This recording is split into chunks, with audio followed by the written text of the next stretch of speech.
NU ingin menjadi bagian dari sebuah gerakan mulia yang berbasis agama-agama, nilai-nilai berdasarkan basis agama, di mana gerakan itu bisa membawa perubahan baik di dunia. Nah, NU ingin menjadi bagian besar dari perubahan itu, NU ingin menjadi salah satu lokomotif yang akan membawa perubahan besar di masyarakat dunia.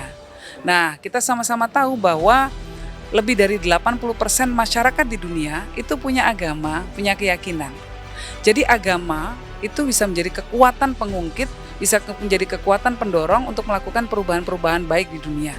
Nah, NU sebagai sebuah gerakan agama, sosial agama terbesar di dunia, gerakan sosial agama Islam terbesar di dunia, tentu punya kekuatan untuk membuat perubahan, terutama di tingkat akar rumput, ya, melalui pemberdayaan umatnya. Nah, NU ingin membangun kesepahaman dengan para pemuka agama lainnya bahwa agama ini harus didorong untuk menjadi sebuah kekuatan positif di tengah-tengah dunia. Nah, ini yang coba dilakukan oleh NU.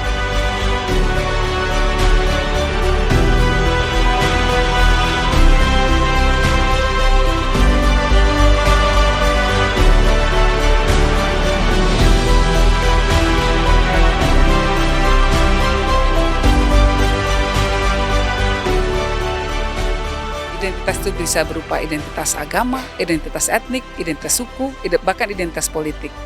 Nah, identitas itu yang akan menggerakkan dia dalam melakukan kegiatan-kegiatan di tengah-tengah masyarakatnya. Nah, kita berharap bahwa identitas itu kemudian menjadi sebuah alat yang bisa mengubah perilakunya menjadi perilaku yang positif. Nah, agama sendiri bisa menjadi kekuatan yang mendorong perubahan yang baik dalam bidang ekonomi. Ya, umat-umat beragama ketika digerakkan dan dikuatkan secara ekonomi, dia bisa menjadi pengungkit, bisa menjadi aktor-aktor ekonomi di masyarakat. Ketika jaringan umat beragama dikuatkan dan kemudian diberikan pelatihan, misalnya akses permodalan dan lain sebagainya, itu efeknya kepada ekonomi dunia itu akan sangat besar sekali. Nah, jadi sebetulnya antara agenda G20 dengan R20 sama, kita sama-sama ingin mencapai maslahah, ingin sama-sama mencapai kesejahteraan. Dan maslahah itu kan bukan cuma sekedar ekonomi saja, tapi kesejahteraan lahir dan batin. Nah, itu yang paling utama. Jadi G20 bicara soal kesejahteraan lahir, sementara R20 bicara soal kesejahteraan batin. Ini semua akan melengkapi sosok setiap manusia agar dia bisa menjadi individu-individu yang nyaman hidupnya, tapi juga nyaman hatinya.